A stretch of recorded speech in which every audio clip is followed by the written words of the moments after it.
Hey everybody, thanks for watching the Family Wrench. We're back at the Mazda CX-5.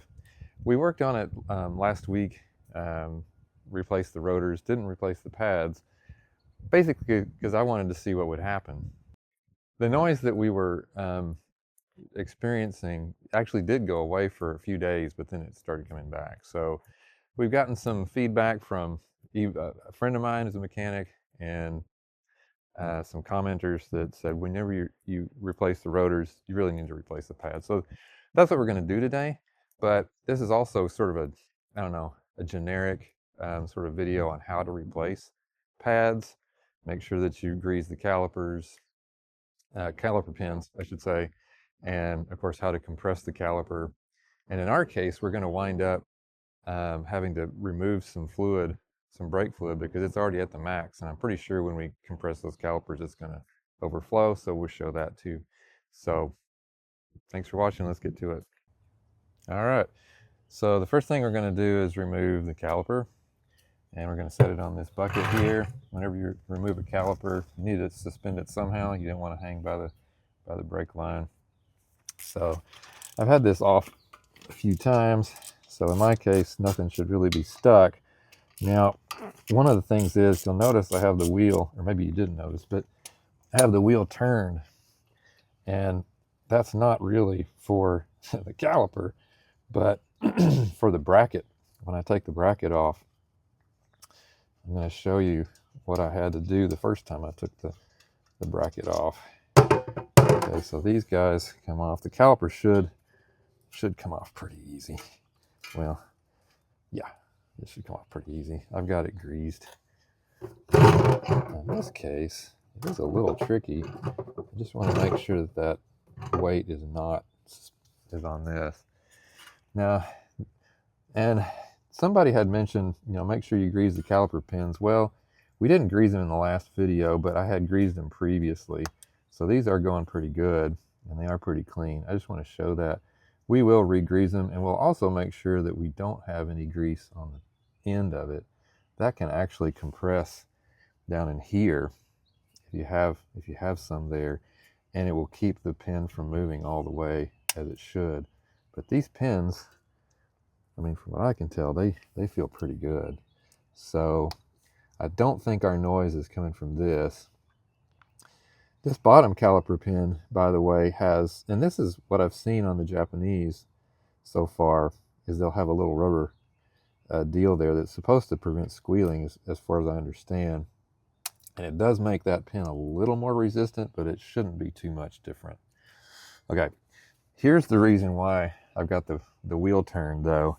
It's because taking this bracket off, yeah, in fact, it's not the greatest situation right there, because it's not going on straight. I'll need an extension for that, but I can show it here. You might have to really give this a lot of torque, especially if somebody put it on very tightly. And I'm going to show this. Hopefully this will, well, I don't think this is going to work. I'll have to see if that's as far as that'll, yeah, I can go a little bit further. So you might have to, like me, I have to have help. Okay, well, yeah. So you might have to have a little bit of extra leverage. I probably don't actually, in fact, need it this time, but I did want to show that. And with it turned this way, you've got the capability of putting on some kind of long, what they call cheater bar. Yeah, I'm not going to do that. That's cocked at an angle. But I probably don't need it. And in fact, I use an 11/16 on there because I don't have a 17 millimeter half-inch drive. But yeah, see, that wasn't too bad. Okay, so but it'll come in handy later. I can't do that when we have to torque the bracket bolts. Okay, since I've been in here, I already know that this rotor is going to come off. And the reason why I'm taking all of this off is because we're going to take the rotor out and scrub it and clean it. Apparently we run it with pads that we shouldn't have run it with, so happens, you know. And I will say, oh, you know what? Should take these pads off first. Kind of out of order here a little bit. Yeah, because you don't want a whole lot of stuff falling out on you. Yeah, in my case, everything's gonna come apart. Now, this isn't always the case. You can look at our previous video when we took the rotor off for the first time, and we had to, I'll show it here in a minute, but we had to use a little screw hole that helps to remove a stuck rotor. It did prove to be quite beneficial. Yeah, well, this stuff it's nice to have this problem, I'll tell you that. Having stuck rotors is not necessarily fun.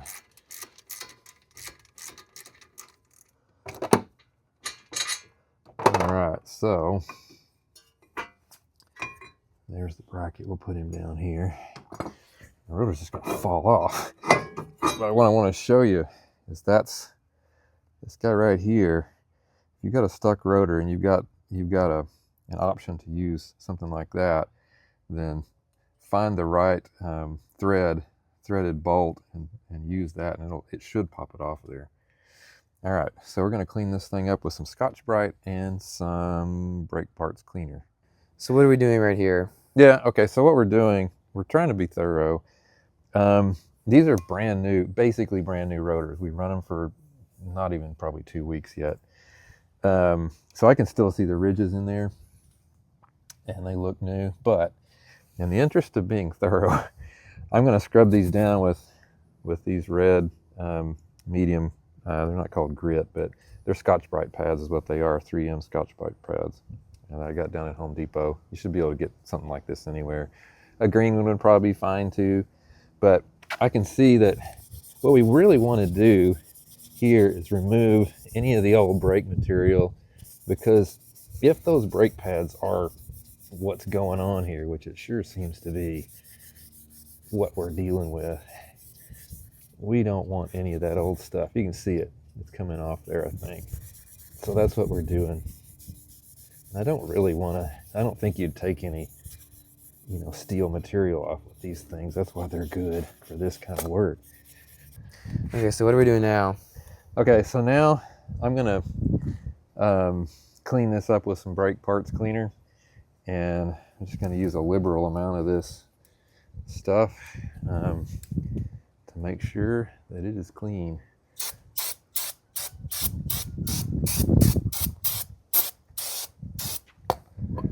Rub it down with a clean cloth. Of course, it dries so fast. But then we're just gonna put it on, mount it on the cart, so that I don't touch it anymore. Oh, you know what? I forgot. I'm gonna clean off this hub too while I'm at it. So I'm gonna make, whoop, shot that the wrong way. All right. Nice. Yeah, it made a difference, didn't it?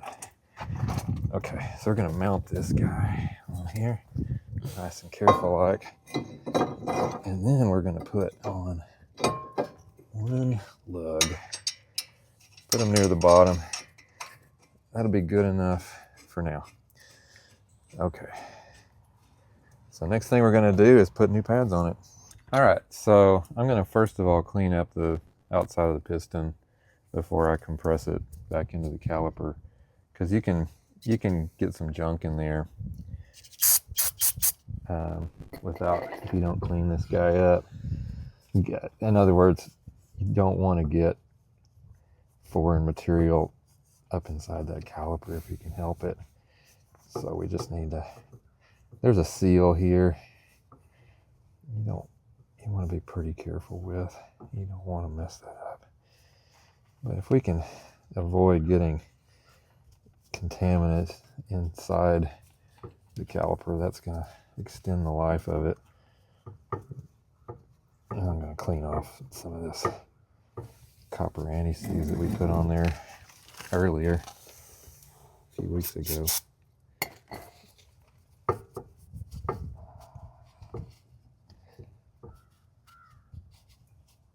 Okay, well, let's compress this caliper and then.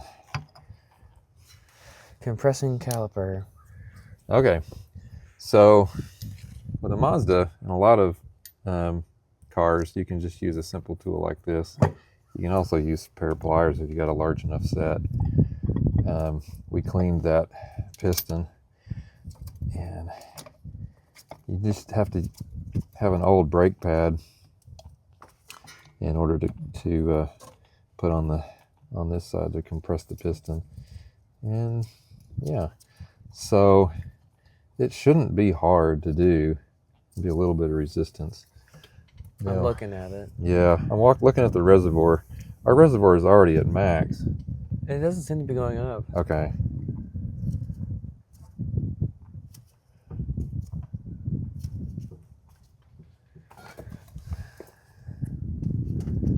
There it is, right in there. It's not gonna overfill. It's getting kind of close. Okay. Still have some. Well, we can pull some out later if it's not gonna spill now. Okay. Yeah, there's still like a little air pocket. This is done now. So just shoot this. You can see that the piston is all the way in there, and once it gets hard, then you're kind of done. Yep. All right, so that's compressing the piston. And then what's next? What is next? We'll probably put the bracket on next, and then change the brake hardware, the clips, and lubricate them. Okay, cool. Yep. Okay, so next thing we're going to do is put this bracket back on, and then I will grease the slide pins. Actually, I think I'm going to take these clips off because I can see that I'm getting some grime on my fingers, which means I'm actually going to go take this thing and clean this up right quick and then come back. All right, so the next thing I'm going to do is I'm going to install this bracket and torque the bolts.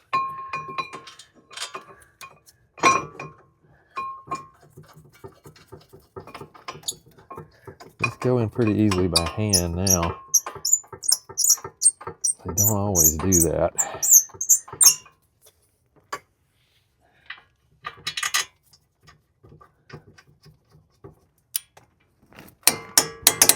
All right, I'll be right back.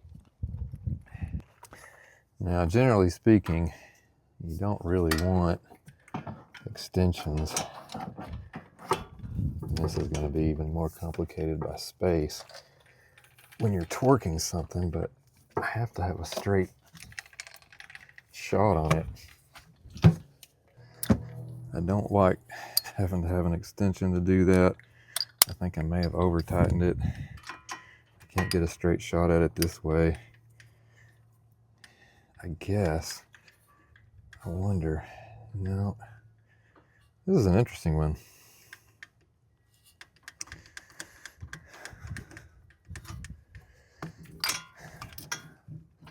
Let's feel what this feels like.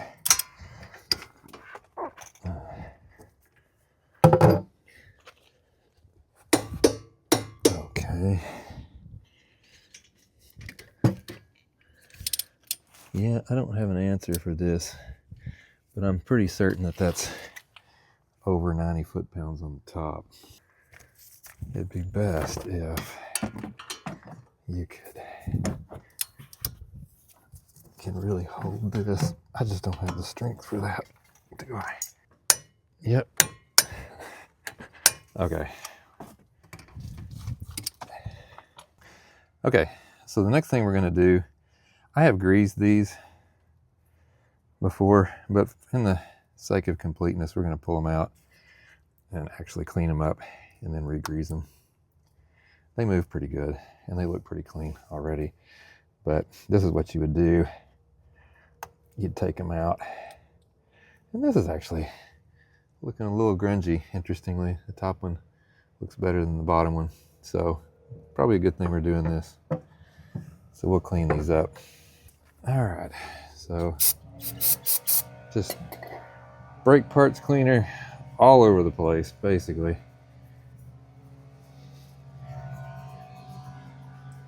And you do want to kind of feel the pins to make sure they feel good. No ridges or dips or anything like that, other than the ones that are manufactured in, of course, if they have them. Sometimes they do, sometimes they don't. All right, and since we've been at this before, these clean up pretty good. In your case, they might be pretty grungy if it's been a while. They've been in service for a while. Okay, so I've been using this. Picked it up at rockauto.com when we bought the other parts. Seems to work pretty well.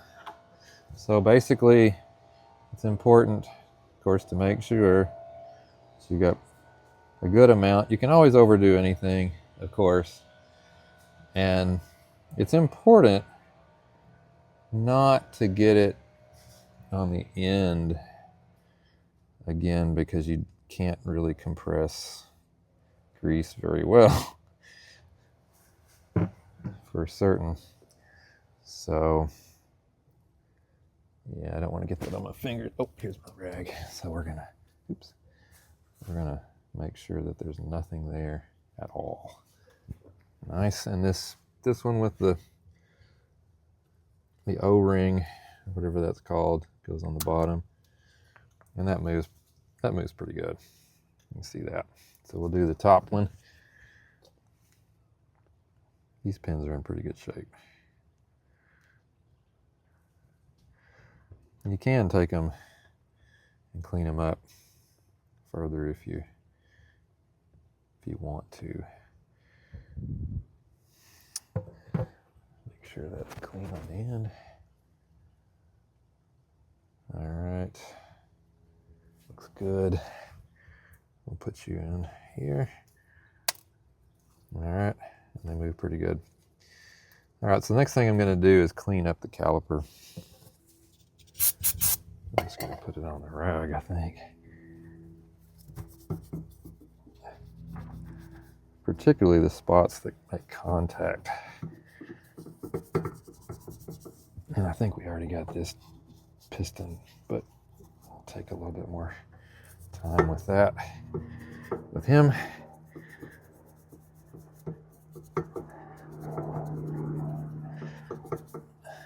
All right, get a fresh part of a rag here. Brakes are dusty. All right, we're looking pretty good. So next thing we'll do is put the clips in. All right, so examining these clips, they are all the same, at least in the new pack. Oops. But what's interesting to me about it is that the ones that came off of it, one of them had these tabs and the other one, they just aren't there. So not sure why that would be, but these are all the same. So they will pretty much self-center themselves. That's nice. And you do want to kind of look and just make sure that you're not, of course, this rotor is not, completely in place. But yeah, that looks good. So we'll put the other clip on top, and then we'll be done with this part. You got to put it in the right way, though. It doesn't work very well the other way. All right, come on now. Yeah, one side, other side, clip, clip. All right.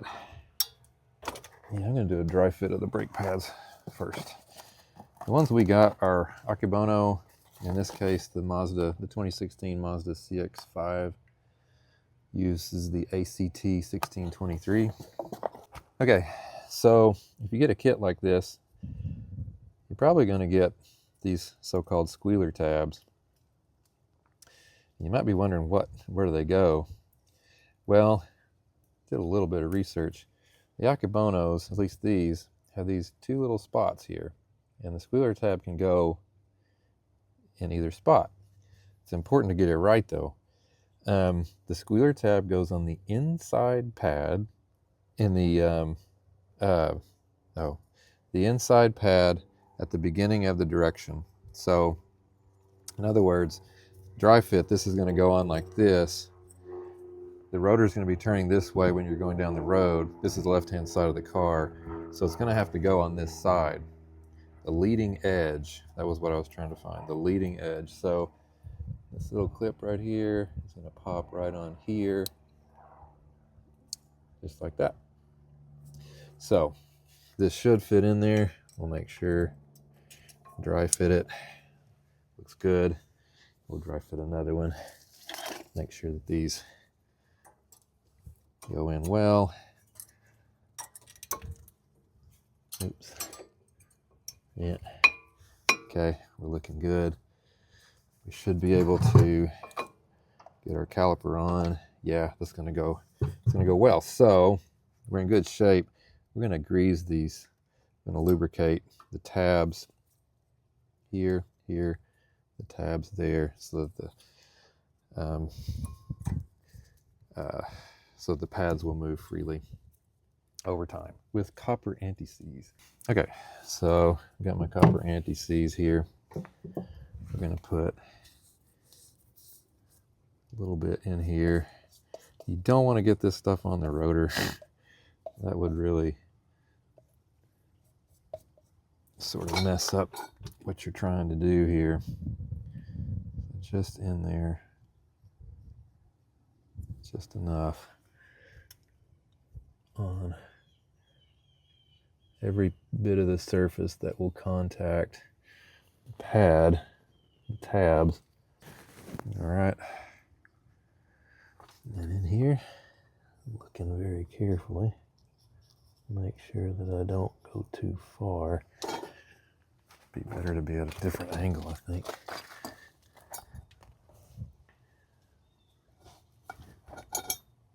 Nice generous amount in there. Okay. You can also get the tabs of the brake pads themselves. Just being very careful to keep the brake surface clean. And just the parts that touch. That's what we're going to do. That's it. All right, put that in. Got our squealer on here. Just pop you in here.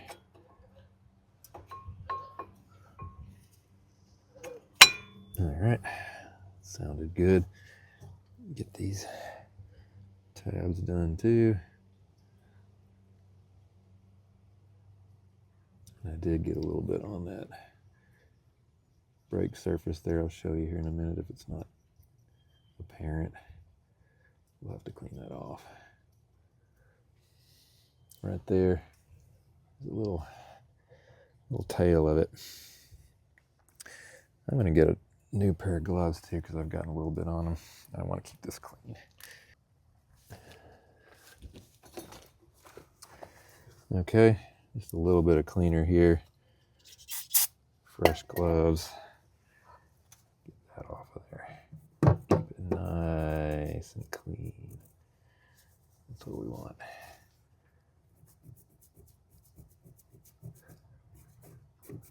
All right, looks good. Okay, so pop this guy in here.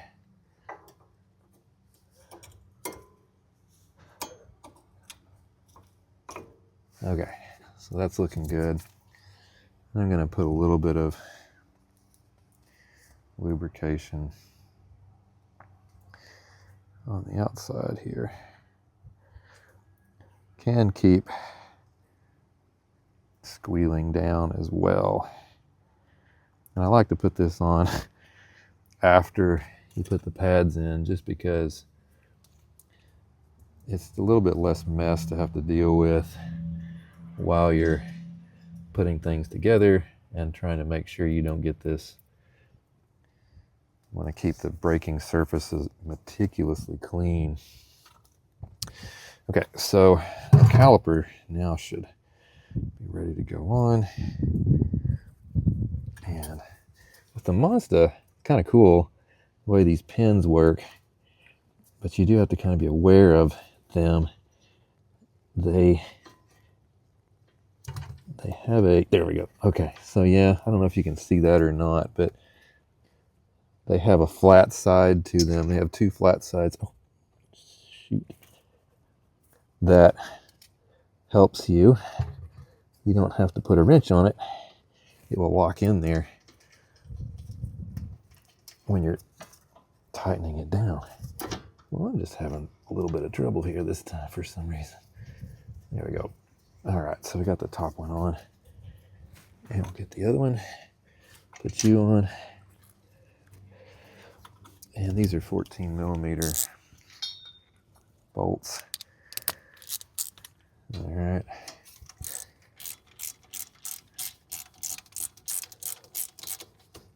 All right. These don't. Yeah. You want them tight, but you don't have to go crazy with it. Yeah. Okay. Excellent. Now we're ready to put the wheel on. By the way, just every time I do this, but whenever you've compressed the caliper, make sure to get pedal pressure back before you go drive the car, because yeah, people do this, go out, do their own brakes. They haven't got regained pedal pressure, go to, stop, and it's not there because they haven't compressed the brake pads back together yet. So very important. One other thing I wanted to mention is that I used this little vacuum tool to suck out some of the brake fluid because it had overfilled because of compression. Put this back on, and it'll happen again when I compress the other side. This is also a way that you can, of course I know the history of this car, and I don't need to do this here, but you can evacuate a lot of old brake fluid from the reservoir, put fresh in, obviously, fill it back up, and when you bleed them, you're going to have more assurance that you have bled the brakes and you got fresh fluid in the system. Okay, so I wanted to show what to expect after you've done both sides on the brake pedal. You're going to push it down. Boop. Look at that. That'd be scary. Go down the road. Oh, now I've got some pedal pressure. I don't have the engine on right now. This is just manual. If the engine were on, it would compress more, but it doesn't take much. Just in this case, it was basically maybe 1.5 to the presses, but that'd be enough to cause an accident. So just make sure you got pedal pressure before you go forward. All right, so that completes. Of course, you have to do the other wheel, obviously, but it's the same basic principle. So now in 2 videos, we have completed a full brake job between the rotors and the pads. And I think I learned something. So hopefully you don't have to make this same mistake that we did. Whenever you change the rotors, change the pads. Yeah, so anyway, we're going to take it for a spin, and we'll check back in and let you know if have I fixed the odd sound in the brakes or not, and if not, what's next. So thanks for watching, and thanks for your support, and we appreciate the comments too, because that helps. All right, see you next time from Family Wrench. Bye bye.